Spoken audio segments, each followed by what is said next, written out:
Hello, everyone. I need to switch over to LinkedIn real quick to Instagram to go live there with them. And then I'll be back with you in a second. Okay, I'm live at Instagram. Now I can go back to StreamYard. Okay, hello, everyone. Thank you so much for joining me for this live event. It always takes a little or a few seconds for me to go live because I have to click on StreamYard, then go over to Instagram, then come back to StreamYard. So that's why there's always a little delay. Thank you so much for joining me tonight. I have about 82 of you signed up to join me right here, right now on LinkedIn. We have people from YouTube joining us and Instagram joining us because it's live across 4 platforms: Facebook, LinkedIn, YouTube, and Instagram. So thank you so much for joining me. I do this typically once every week, mostly on Mondays. I'm doing it on Thursdays this week because of the holiday season and my traveling and so forth and so on. So thank you for joining me right before Christmas. It's about 6 days out. Hopefully you guys have completed your shopping or will be this weekend. Remember, this is a time to just give yourself permission to shut your machine down. What I mean by machine is your mind and your body. As leaders, you've earned it. You are working very, very, very hard. So take time, please, to shut your machine down, your mind and body, and love up on people. Love up on your family, your friends, people who bring value and positivity to you. Get out there and exercise. Get that body right. Keep that mind strong. Read things. Watch documentaries so you can keep sharp. Lean on people who are mentors or who can give you great advice and so forth and so on. Again, keep that mind and body sharp. And now that we have a little break, do it. Do it. Don't run to that work, because at the end of your days, that job and that career is not going to be there, but your loved ones will be. So that was just a friendly reminder. Today, this is your episode, your time to ask me a whole lot of questions about leadership. I've been blessed to have a 31-year career so far in the education field. I've been blessed to start my career as a teacher, a junior high math and science teacher. I love some junior high kids. And then I transitioned to a vice principalship. Then I was a principal for 10 years. And then I transitioned to a director at the district level, 4 years. And then I was a 9-year school superintendent. So I had a lot of blessings through my career, a lot of success, some failures. That happens in life, and you just pick yourself up and you keep pushing yourself to be better. So that's a little bit about me. Also, concurrently within all of that, I was a 13-year part-time professor of leadership at Northern Arizona University. So, and it's I taught nothing but leadership classes to students getting their graduate level degrees. I taught military, medical, business, and educators. They were all in my classes, and we had a blast. And I was blessed to get to this point in my life where I was able to make contributions and impacts. And here I am again doing this at no cost, just coming on and giving you everything I got as far as all of that knowledge. I still have a lot to learn myself. I think leadership, you're always learning and growing and trying to sharpen that saw, meaning your mindset.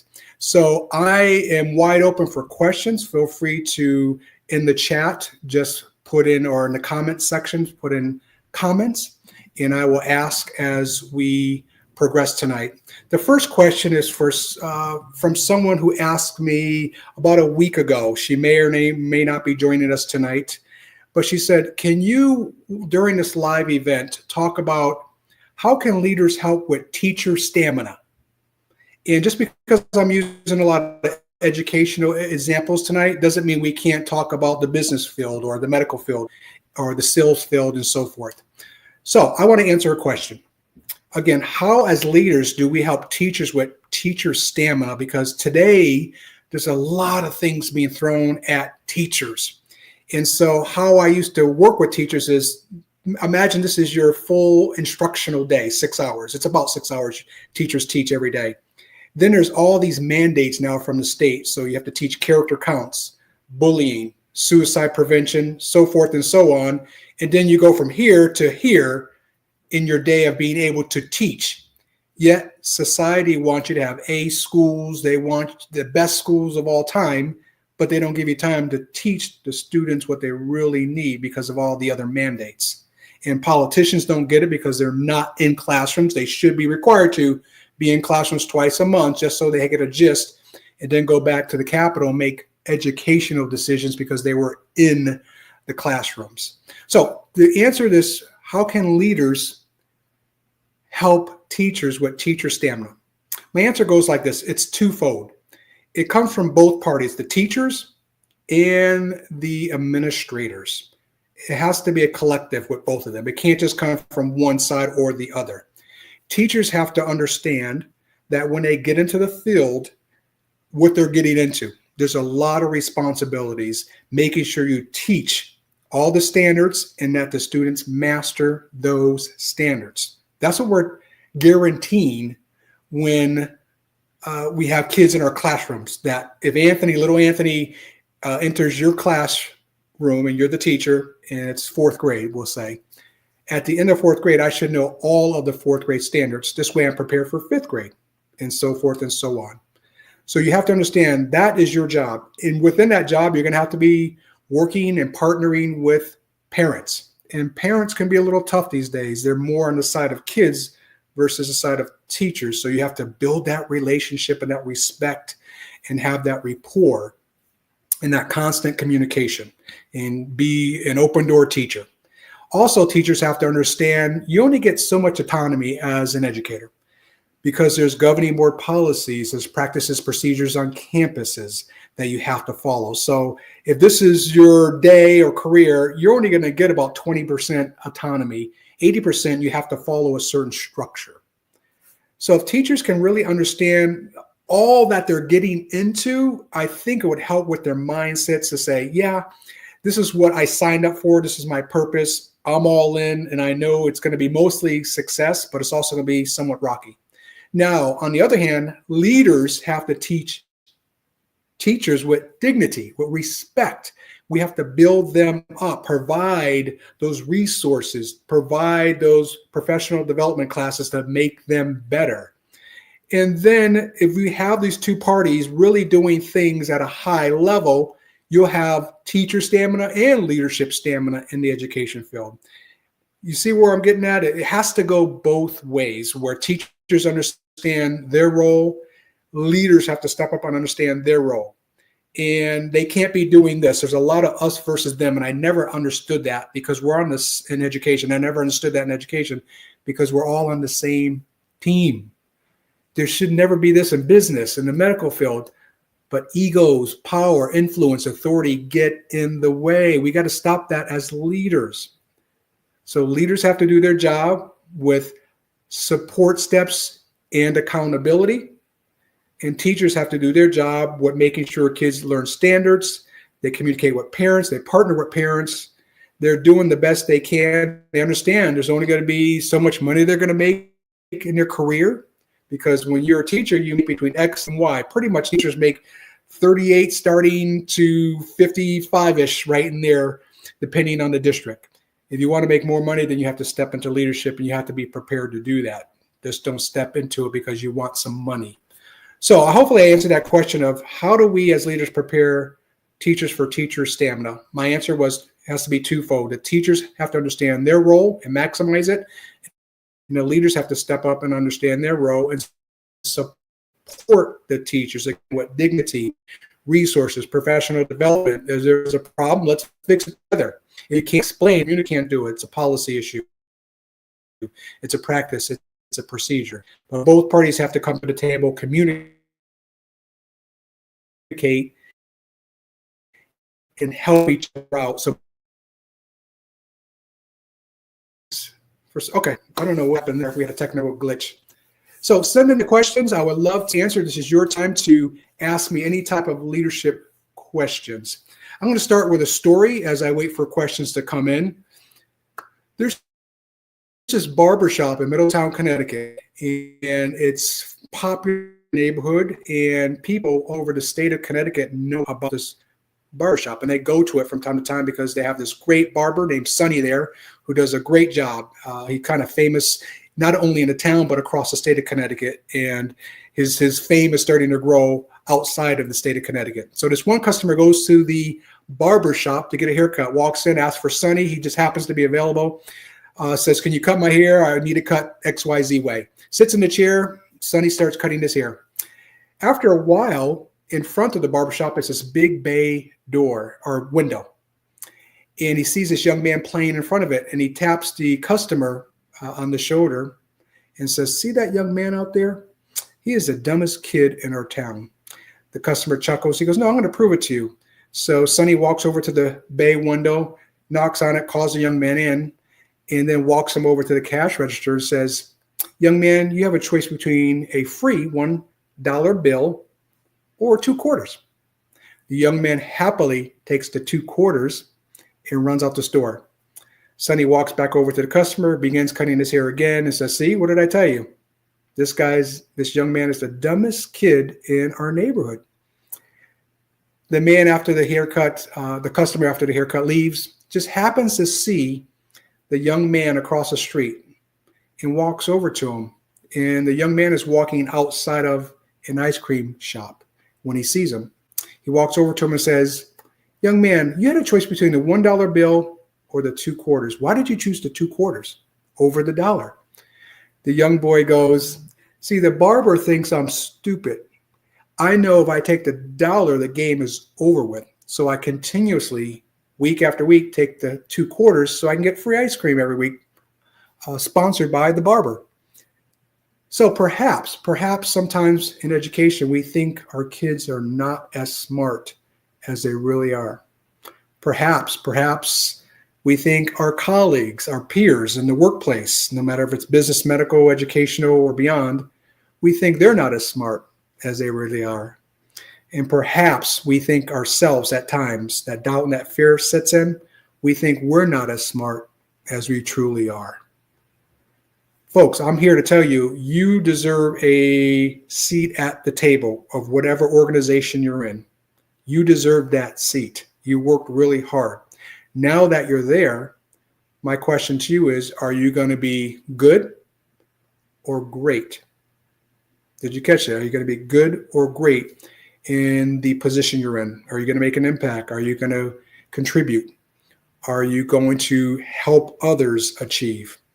On the job as leaders, and we're all leaders in some capacity on the job, no matter what your title is, from janitor to the grounds crew, to the bus driver, to the principal, to the teacher, and so forth and so on. Everyone's a leader in some capacity.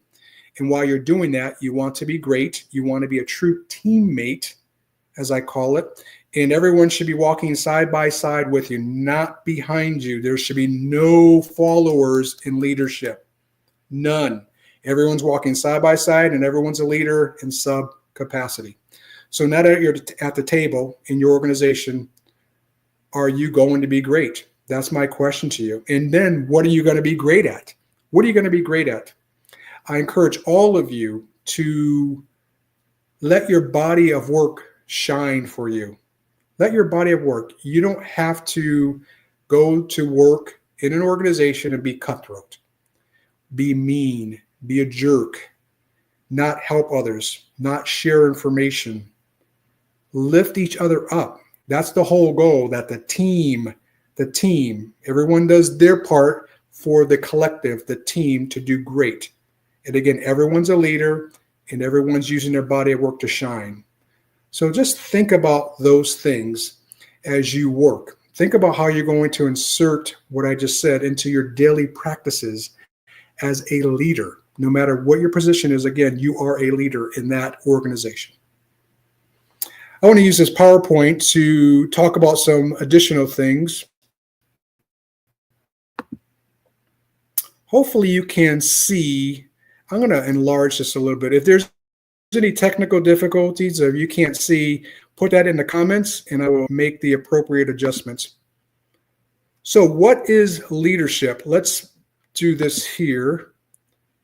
What is leadership? These 3 points I have put together over my 31 years. I know there's tons of definitions for leadership. If you pull up Google or any search engine and type in what is leadership, or even go to Chat GPT, what is leadership? It will give you a long definition. This is my definition. I like to keep things simple and effective. Vision. Does the leader have vision to truly see the big picture within the organization, within teammates, within the company? Does the leader have that vision? Vision is forward thinking. Where's the organization going to be in 3 months, 6 months, a year, 3 years, 6 years? Is there a strategic plan behind that details all the action steps you need to take as a leader to get your team there? Second, does a leader have humility to listen?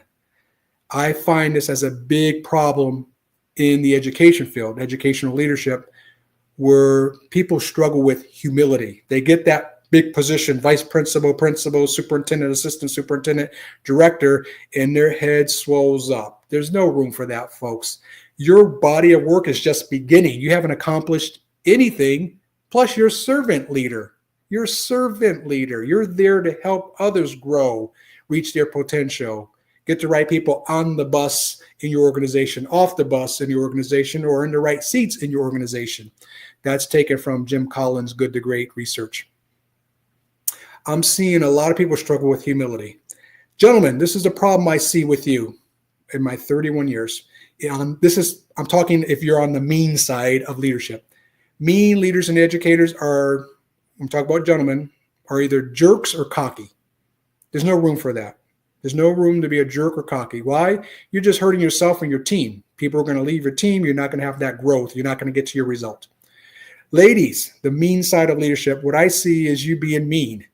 And this is not everybody, not all the gentlemen, not all the ladies. So there's no room for that mean in leadership.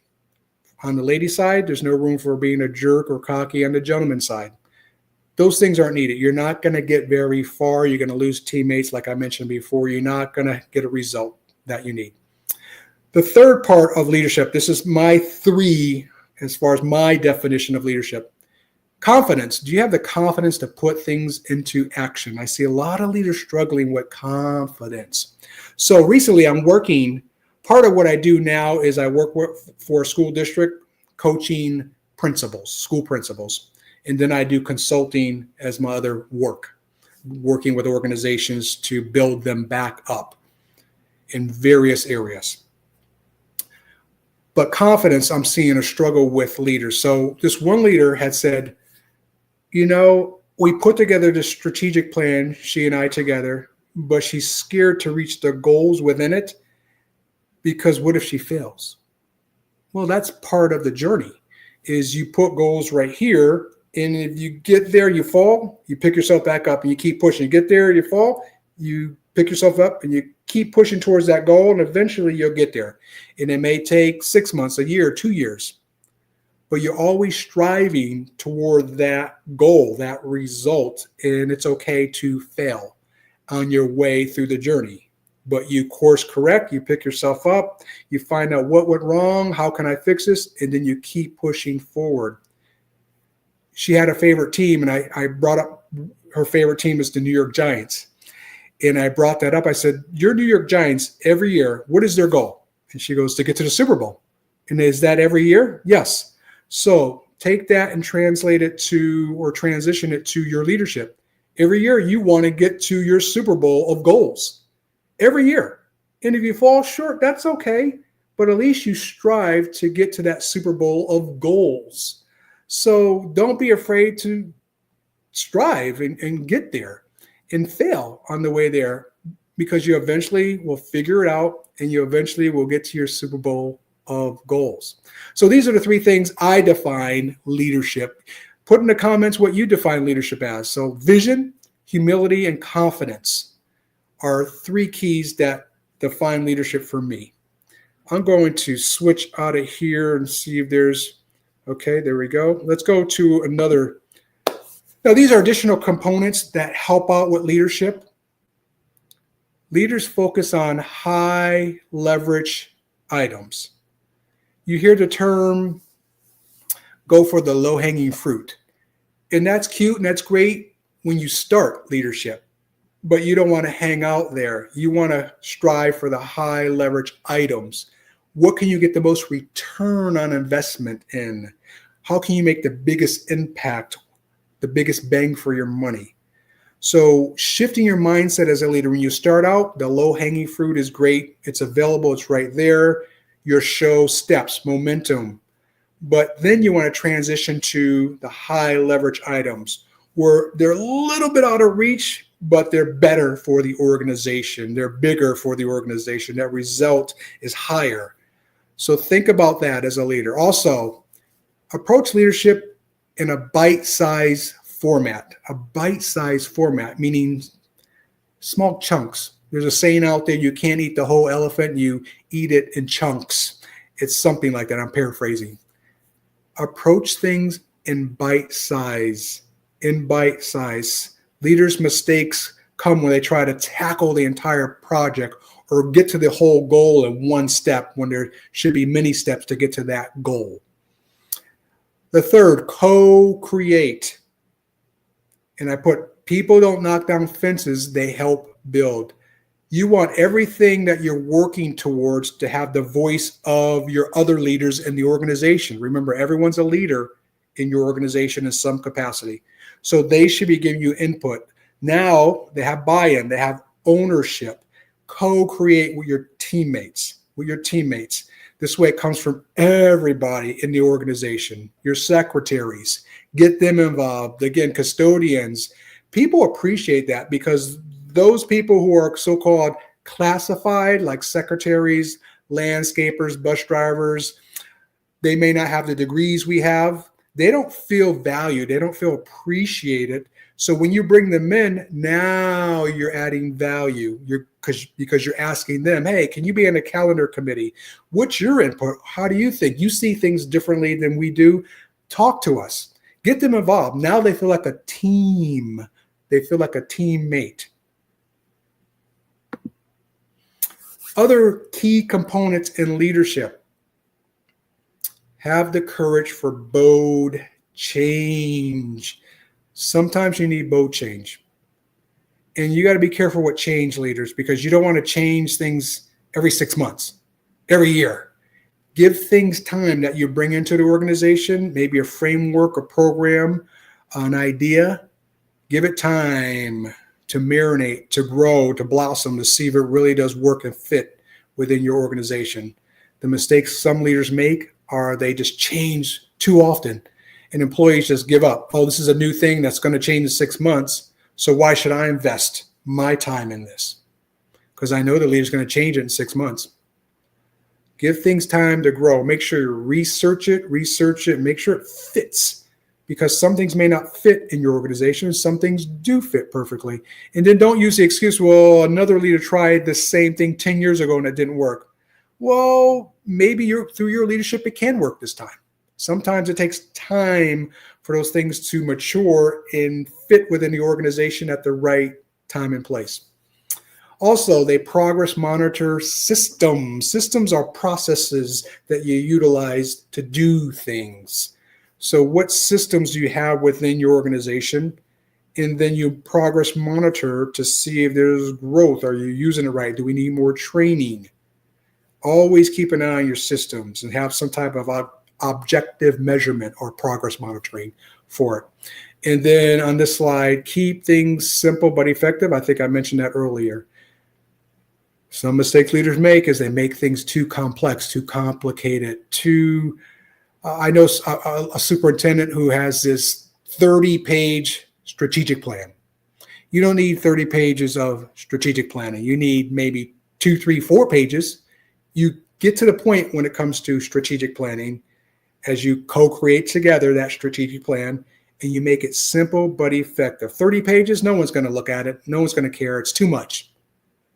Make things 2, 3, 4 pages max. That's it. Be concise. Have your goals within that strategic plan, and you work at it. You work at it. You work at it, and you don't say no. Some other things here. Boom. Energy variance. What is that? Energy variance. Energy variance is the energy you have as a leader. What are you projecting out to your organization, your team? Trust me when I say this, if you're the lead or the primary leader, people know your energy level. So if you come in sad, they tend to be sad, your team. You come in happy, they tend to be happy. So your energy is very important. Your energy, how you approach people. Are you there to pick them up, build their potential, listen to them, respect their input, communicate back? This is great. We're going to try it. Or, you know what? We have to hold on this for a year because we're doing these other things. We'll get back to it. I have it on in my notes. You have to have that energy where you're the woman, you're the man, and they look up to you. You're a positive weight within that organization. They say, go to Dr. P. He knows his stuff. He's going to help you all. He's going to support you. He's going to be that man to get you there. What is your energy level? Storms. Storms are considered negative things that happen within an organization, and they happen from time to time. Everything is mostly calm and sunny and beautiful, but sometimes there's downs, those storms. So some type of negativity that happens within your organization. How are you going to handle it? Dr. Avila, in one of my past live events, had said, calm in crisis. Did you catch that? Be calm in crisis and handle things. Know that you belong at the table as a leader and you're going to handle this. Calm everyone else down. Remember, your energy is their energy. You're calm, they're calm.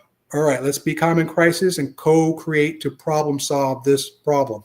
I want to use an example. Cows and buffaloes have something in common. Both know when there's a storm approaching. The buffalo runs toward the storm. They want to get this storm over with because they know on the opposite side of the storm, there's sunshine and moist grass to chew on. The cow, however, runs away from the storm. And at one point, the storm catches up with the cow and they're moving in the same motion. The point, the cow stays in the storm longer than it needs to. So hopefully you're a buffalo in your leadership where you're running towards that storm and you're conquering that storm. You're getting it over with and you're not a cow. All right, leadership is also a privilege, or is it a problem? It should never be a problem because you're the man, you're the woman, and you're leading. You're the primary leader. It should always be a privilege. Just think how beautiful it is that you get to wake up and lead a team of people. Lead a team of people. That's pretty cool. That's really cool. You should be proud of yourself leading a team of people, getting them to that result. Maybe it's a quarterly goal. Maybe it's a semester goal. Maybe it's an end-of-year goal. And you're responsible for that. So you shouldn't take it for granted. You shouldn't take it lightly. You should be well prepared. You should be ready to tackle all the problems, and you should be ready to celebrate all the greatness you and your teammates are creating. So please remember that. It's a privilege to lead people. Don't get in there and be mean, ladies. Don't get in there, gentlemen, to be cocky and jerks. Do the right things. Work hard. Let your body of work shine. Okay, what are some other key leadership pieces that will help you evolve? I'm going to move this. Why won't this thing move? It knows better. There we go. Okay. Know the difference as a leader between a group and a team. Now, I mentioned this in one of my other live events. I want to keep this out there so as more people join, they learn this concept. A group of people in an organization means that they're all over the place. There's no structure. There's no processes.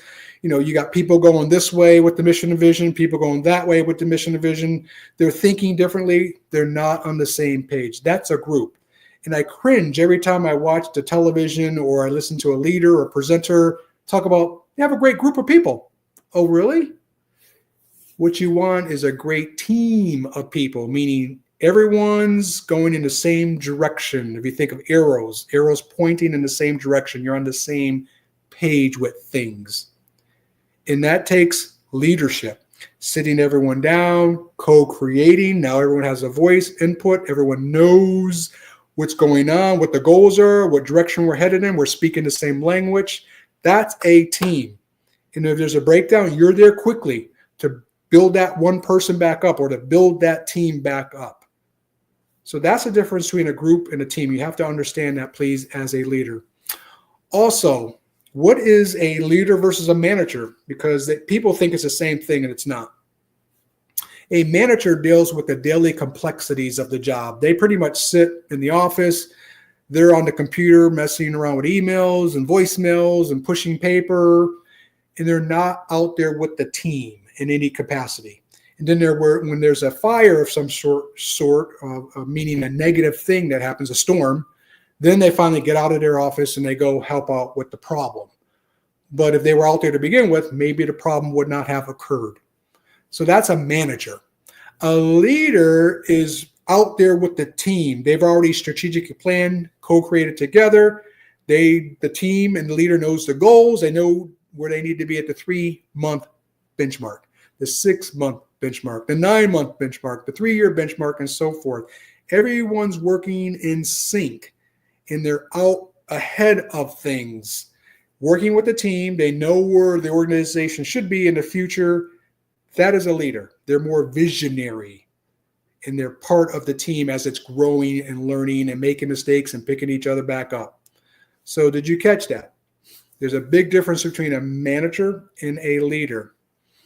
And also comprehend as a leader, there's a difference between good and great. I'm going back to Jim Collins' work in his book, Good to Great. It's a reddish book with black labels called Good to Great, Jim Collins. And in there, he talks about how good is the enemy of great. So if you stop and think about that, when you selected your boyfriend, girlfriend, your husband, wife, did you want a good mate or a great mate? Your answer is great. When you wanted to get a career going, did you want a good career or a great career? The answer is great. When you go out to eat, do you want good food or great food? You want great food. And I can go on and on with the examples. You want to be at the highest level, which is greatness. And you have to put in the time, the dedication, the work, have that will, that drive, that discipline to get there. You don't want to be ordinary, average, good. It just doesn't produce great results. You feel okay about it. You want to wake up and feel great about things. You want to do great things. You want to be a great person. So think about that concept when you think about good to great and you're reflecting. Do I want to be good at this? Kind of, sort of, yeah, okay. Or do I want to be great, excellent, awesome? You want to be at that top level.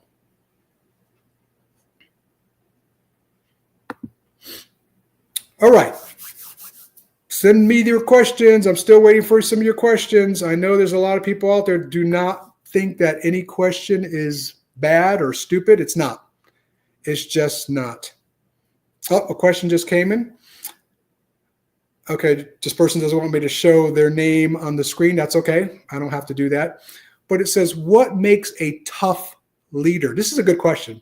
What makes a tough leader? You know what makes a tough leader? Tough situations. As leaders, we have to go through tough situations. Those storms I was talking about earlier, we have to go through that toughness to make us tough. And how we respond to those tough situations is key.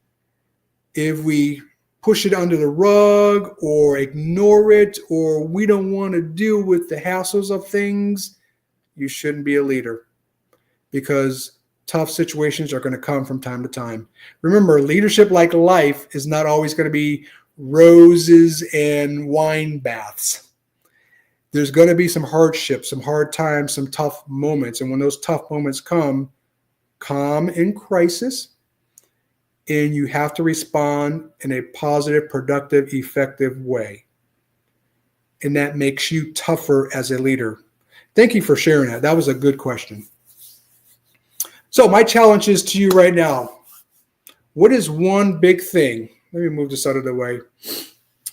In all of my speaking tonight, that you're going to do? Put it in the comments. Put it in the comments. What is one big thing you're going to do after my message tonight that you want to turn your leadership in a different direction, go down a different path, or you want to level up on your leadership, or you just want to stretch your leadership a little bit more, or you want to move from good to great with your leadership? What is that one thing you're going to do? One thing. And I want you to think about the one thing as a ripple effect. Think about dropping a pebble in some water. Pebble in some water. And it gets, when you drop that pebble in the water, there's a ripple effect. And it goes out in various many waves you see going in 360-degree directions. That one drop of that pebble in your organization, what ripple effect do you want to see from that? What's that one thing, that one drop of that pebble that you want to see ripple throughout your organization? Do one thing differently. Be unique, be confident, be courageous, be brave, because if you keep doing the same old stuff, you keep getting the same old results. That's called insanity. That's called insanity. Try something different. We have a new year coming up. It's December 19, 2024 right now. Use that new year as a new benchmark to do something different, to try something. And you don't always have to wait until January 1.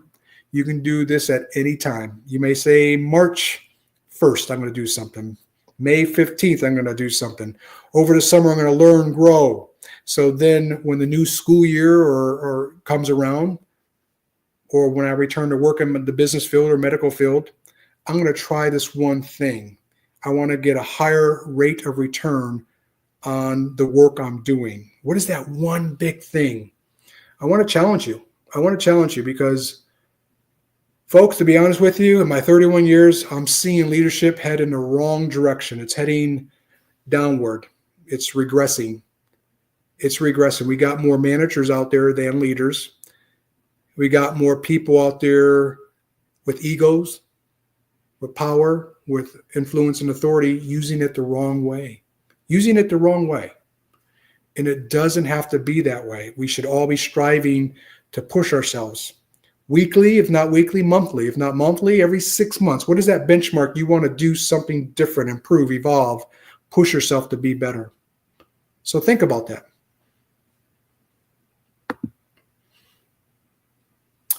Okay. I don't, let me move that. I don't know why that thing, there we go. This screen that you're seeing right here, I'm going to put this up a little bit bigger. Let me see if I can move this around. Where's it at? The screen that you're seeing right there, I don't share this with the public. Only those that attend my live events get to see this slide right here.